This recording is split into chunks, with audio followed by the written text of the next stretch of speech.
Hey, what's up, everybody? Welcome back, guys, to another One Beer Chat. Today, what I wanted to just share with you guys is something I'm super happy with, super proud of. Guys, about a week ago, I got my biggest buck ever here in Southwest Michigan. So that's what we're going to dive into today. So cheers to another One Beer Chat. So let me kind of, set the stage for you guys on this hunt. So it was November 20th, which in Michigan, that is the 6th day of gun season. So our gun season starts November 15th every year. I had a decent gun opener. I saw a lot of deer, just didn't see a lot of big bucks. So on the 19th of November, we had a really big snowstorm come through. So temps were already kind of cold, but we had just this huge weather front come through and dump a ton of snow on us. I actually sat that night only for about 2 hours, and it was brutal. I mean, the wind was blowing, the snow was coming down. I sat on a cut cornfield, and it was hard to see. I actually ended up seeing a nice buck. It was one that I let go. He was a 2.5-year-old that I recognized. And my neighbor just down the street, he shot a really nice one in that snowstorm. So even though kind of in the heart of Michigan's gun season, things can slow down quickly with all the pressure, with all the people out there, everybody just kind of blasting away at stuff. But deer were still moving, and the weather was such that I felt like deer were gonna move. So go to Sunday, November 20th. The weather broke, so it was still cold. It was probably about, I don't know, mid 20s, 25-ish degrees. It was still windy, but the sun came out. It was blue sky, no more snow. So I kind of just thought to myself, okay, one, deer I feel like should be moving and should be feeding today. I'm gonna sit another cut cornfield, and this is probably the best farm that I have access to, and it's the one that I hunted, a couple times, gun opener and some other hunts. And honestly, I was just kind of going out there, hoping deer would be in the field, and I was confident of that. And I was at a point where I was like, you know what, this would be a good time to even just shoot a doe. I'd seen a lot of does throughout the first 2 days of gun season over there. And I just thought, I've got a holiday weekend coming up. I'll have some time off of work. Be a great time to shoot a doe. I'll have time to get things taken care of. So it was really like a low pressure, I don't know if you want to say like a good mentality type of hunt. Like I was just excited because I really like doe hunting, just knowing that the chances of me having success, pulling the trigger, all that kind of stuff is elevated when you're out there saying, I will shoot a doe tonight. So where I set up was, I set up on a center pivot, and it was, if you want to call it, like the start of the center pivot. So I just sat on the ground, I took a folding chair, I wore a kind of like a white snowy top, and it wasn't actually snow camo, it was Vertigo camo, that kind of open skylight camo, but it works good for snowy conditions too. But we had a lot of snow, so I just wore normal bottoms. My folding chair basically took me like right to the top of the snow, and I kind of like tucked into it. And I had this Vertigo white and kind of like tree whatever top. And at the center pivot, there's just a bunch of stuff, so it's easy to kind of tuck into. There's a big kind of like wooden wall that's got a lot of electrical panels and breakers and stuff like that on it. There's the start of the pivot. There's like the big diesel generator trailer. There's a diesel gas tank. Like there's just stuff, and it's just off of kind of the swamp and woods tree line, if you want to call it that. And it's just an area that you can cover just a little bit more when you set up in the woods and the swamp. You're back off the field edge. Like if you're gonna hang and hunt from a a saddle, like I do a lot of times, or if you've got a preset stand, like there's not a lot of trees that are super close to the field edge where you can really cover. Like if you're gonna be on the ground to hunt this particular cut cornfield, this is actually a really good spot. And it's a spot that even last year I did this, where I sat out in the middle of the pivot, like just up against a tire, way out in the middle of the open field, and I shot a nice doe late in the year. So I knew this kind of worked. I'd seen a lot of deer working through here, using honestly more of the cut cornfield than the swamp and kind of like just off the field edges and back in the cover and stuff. So I just felt like I'm gonna go sit where I have the biggest radius to get a shot where I've been seeing deer. That was really my strategy. So the wind was out of the southwest. It was good for what was in front of me. And then having that kind of breaker panel wall, it was really easy for me to turn and look back behind me. And honestly, back behind me this year is where I've been seeing a lot more deer come out of. And they've been coming from basically across two different roads from neighboring properties filtering into this cut cornfield. But normally, as I'm sitting kind of, I guess, facing north, that's normally where I see deer come out of. So I still sat facing north, but I had that nice big wall. It was really easy for me to peek around. If I needed to make adjustments and stuff, I could do it and shoot back behind me. So at about, I would say 5:10, I had one fawn come out in front of me. And then it kind of went back into the woods and swamp. And that kind of was like a signal of like, okay, stuff's starting to move. And I just turned and I looked back behind that wall and I could see deer quite a ways down, not in shooting range, but I could just see deer in the cut cornfield, but right along the edge of it, kind of by that swamp, grass, woods and stuff. So that direction is also where I park my truck. And unfortunately, the only thing that kind of stinks about this particular spot, so once you kind of get in there, there's not a great way to get out sometimes, especially if there's deer in the field. So I told myself, okay, if I don't see something come out in front of me that's in range, I am gonna just try to put a stalk on this group of deer. I've got to walk this way anyways. There's a chance that I would bump whatever is over here trying to get out, even if I take the long way around. So let's try to put a move on them and at least get in range with shooting light. And in the back of my mind, again, honestly, my primary thought was tonight is probably a doe hunt. But I also thought we're still in the rut. There's still some bucks that I know are alive that I haven't seen in a little while. And if a bunch of deer end up feeding tonight, which I felt like they should with just how crappy the weather was the previous day, maybe a buck gets stupid and actually comes out with groups of does or is moving through this cut cornfield. So I decided, okay, that 20-minute mark ish kind of popped up and I'm like, okay, I'm going to start working my way towards this group of deer. And I had my 350 Legend, so it's an AR platform rifle. And I had it still mounted on my Bog Death Grip. I just packed up my chair, I threw it in my backpack. It's just a little one, but I kept my gun mounted on my Bog Death Grip. And I was just kind of working right along the edge of the field. And from where I started, these deer were probably, I would say, 300-ish yards away.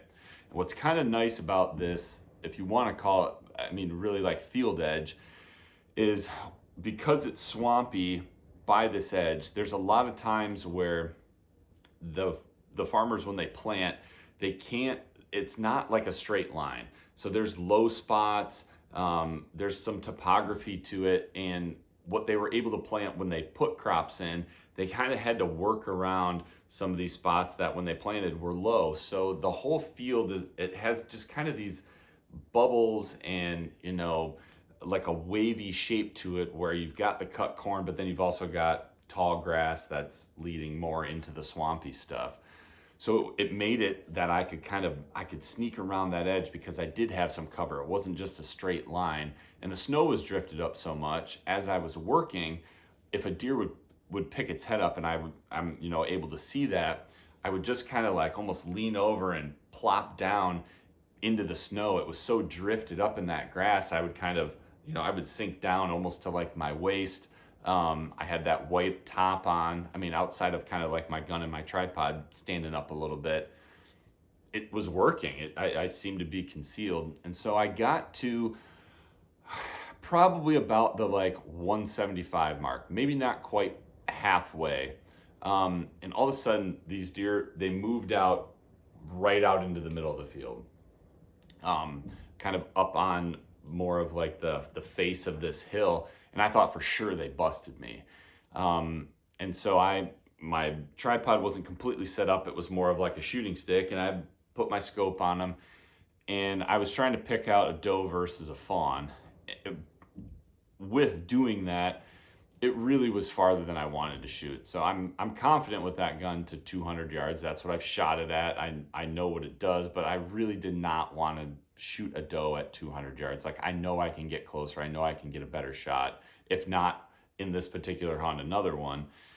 So I was just kind of trying to pick out what was in this group. And there was a lot more deer than I thought were there. When I first saw them, I thought maybe there was, I don't know, 4 or 5. There was probably almost a dozen, maybe a dozen deer that moved out. And they kept looking. They weren't looking at me. They kept just kind of looking back down toward the edge, the grass, and kind of like leading into the woods and stuff. And then, I don't know, maybe after a minute or so, they worked right back down the hillside, and they got closer to the edge where they were feeding, and they went right back to feeding. So I was like, okay, perfect. I'll put some more distance on them. And one thing that really surprised me, it was these deer were really comfortable feeding. In a big group like that, usually in an open field, I don't know, there's a couple of does that always have their heads up, like they're rotating and stuff. Every single one of these deer was just face down, moving snow, trying to get to the corn. So I was able to put, distance on them quick, especially when I could see better and I could keep track of more of them. I closed the gap to right about what I would say is 100 yards fairly quickly. And I was kind of at, like, again, that field edge kind of having bubbles and being kind of wavy and stuff. I was kind of like right at the last bubble, and it was almost more of a turn in the field. So I got to the point where I had just a corner of grass that was, drifted up with snow between me and these deer feeding. And so now I know I'm in range. I've got tabs on all of them. I set my tripod up. I push it like just down into the snow, and I get nice and settled on my knees, and I'm just looking, and I'm trying to figure out again which is a big mature doe versus a fawn. And as I'm doing that, I'm looking through the grass. I'm trying to figure out which one I want to shoot. A neighbor to the south fires up a snowmobile, and it sounds like he or she is pulling kids around, because there's just a lot of laughter, a lot of hooting and hollering. I mean, it was a great day to ride a snowmobile. But these deer, as they heard that, they got kind of spooky again, and they moved right back up that same kind of hill, that face of the field. And so now I'm in range, I'm on them, and I'm trying to pick out of the group as they're moving which one's mature doe, which one's a fawn. I'm kind of wanting to act a little quickly. I don't want them to skyline, and I don't want them to get kind of up over the top and disappear. So as I'm trying to sort that out, I took my face off of my scope for a minute, and I looked back down to see if all the deer were basically in the field. And there's one dark body still down kind of more by the grass and the cover. And I was like, that's gotta be one of the bigger mature does. So the other deer, they got out there, they were okay. They weren't hauling hightailing it out of there yet. So I was like, I want to wait and I want to kind of see what this is. And then when it moved, it was the heads down, kind of that buck trot. And I just thought to myself, like, oh man, there might be a buck in this group. So I get my scope on him, and then I do see it is a buck, and it's a really nice buck. And so now he's acting like all these does and fawns are nervous. He's acting like he wants to push them. So I'm thinking, I do not have much time here. He gets out into the open field. I've got clear shot. I just went, meh, didn't stop. Did the same thing. Did it again.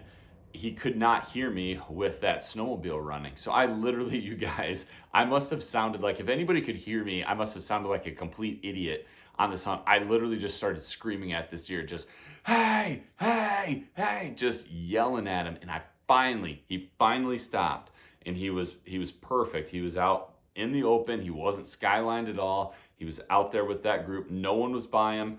And just having that bog tripod set up, as soon as I got on him, I was rock solid. Touched it off. Felt good when I shot. Had my scope on 9 power. I tried to get back on him as soon as he kind of took off. But I took my face off the scope and just wanted to see if I got a good hit. And I could tell his one shoulder was not working as he was running. So I felt really good about it. And then as he kind of got back down the hill, got kind of behind some of that grass, I thought I saw him fall. So I just kind of like, okay, if for some reason I didn't get a good hit on him, I just kind of folded up my tripod and I kind of just slowly started walking the edge of the field. The other deer, they were moving, right across the middle.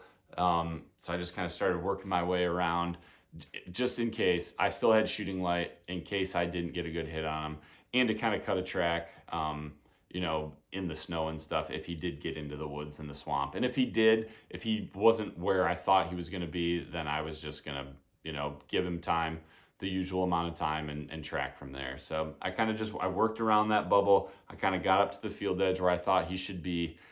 He wasn't there, and I just kind of stopped and I was like, okay, that's fine. We'll, we can back out. And I was just kind of trying to sort out the tracks and stuff. And I looked over in the snow, and you could just see in that drifted grass, there's just this huge hole in the snow. Like you couldn't see him, but there's just this big, like, poof, just this hole in it. And I was peeking, I eased my way up, and then I could see the back end of him. And I went up there, I kicked him. It's probably been from the time I shot, I don't know, a few minutes. He was done, he was toast. And I dug him out of this big snowdrift. And I knew it was a good buck. I knew it, in the limited amount of time I had, I knew it was one that I was going to take a shot at. But I didn't realize it would be my best buck to date. It was a pleasant surprise. I was super happy with him. Just a really nice 3.5-year-old. He was a 9-point, so a mainframe 8. He had one kicker off of a G2, and he actually broke one of his G3s. He only had about 2 inches left of it. He probably broke 5-ish inches off of it. He wasn't real wide, but he had great beam length. He had good brow tines. One brow tine is like a little over 6 inches. His tines were really tall, both his G2s and his G3s. Just an awesome buck. He had a big body on him too. So I was just ecstatic. And the best part, at least the best part for me, was, so all this happened super fast. I guess one of the best parts, I had almost zero time to get nervous, shaky, anything like that. Granted, I feel really confident shooting off of a Bog Death Grip tripod and stuff with that gun, but I literally, from the time I said, yes, this is a buck, to the time I pulled the trigger, was probably 10 seconds. I, seemingly watched him fall, and by the time I got up to him, that's when it all kicked in. And I was like, holy cow, what just happened? This was not what I was planning at all. But the best part was my wife and son, they knew, tonight was a night where I was going to shoot a doe if I got a chance. There was still some shooting light left, and I called them. So they knew, Dad must have got something. So when my wife picked up, she was on speakerphone, and I could hear my son in the background. She's like, did Dad get one? Did Dad get one? And she was just like, hey, Dad, how's it going? And I was like, big buck down. And they were surprised because they weren't expecting to hear that. They were expecting to hear me saying, hey, I got a doe. But no, it was big buck down, and they were both super pumped. My son was getting ready for bed, but we got him all dressed up. We got him out there for pictures so he could see it. He could be a part of it. I should say, when I got him home, I didn't bring him out to the farm. But when I got him home, we got him all dressed up. We all went out there. It was super cool. It was awesome. Again, my best buck to date in Michigan, honestly, my best buck to date overall. Even missing that G2, he is my best buck to date. To get it done in the middle of gun season, man, that was awesome. So I just wanted to share that with you guys. I hope you enjoyed this video. I always love hearing other people's success stories. I hope you guys do too. Really, the key to this hunt was it was low pressure, at least as far as like mentally on myself. And it was just, I went to the spot where I had seen the most deer and seen kind of what they were doing the first couple days of gun season. And then even still in that snowstorm, I went there. It was a fairly low risk spot to sit with the wind outside of just getting out. you know, like potentially bumping deer if they got out on the field. But that combined with it, sometimes it's just better to be lucky than good. And I definitely think there was some luck involved in just how all of that transpired. But it was awesome. I'm super pumped. I hope you guys enjoyed this video. And I apologize for not doing videos here for a little while. I have definitely been busy trying to hunt as much as I can, as well as make sure I'm spending time with my family and getting my stuff done at my job. So we'll get back on a regular video schedule now that I'm tagged out. So that is the One Beer Chat for tonight, you guys. I hope you enjoyed. If you did, do me a favor, hit that like button down below. Also, don't forget to subscribe. We'll have some more videos coming for you soon.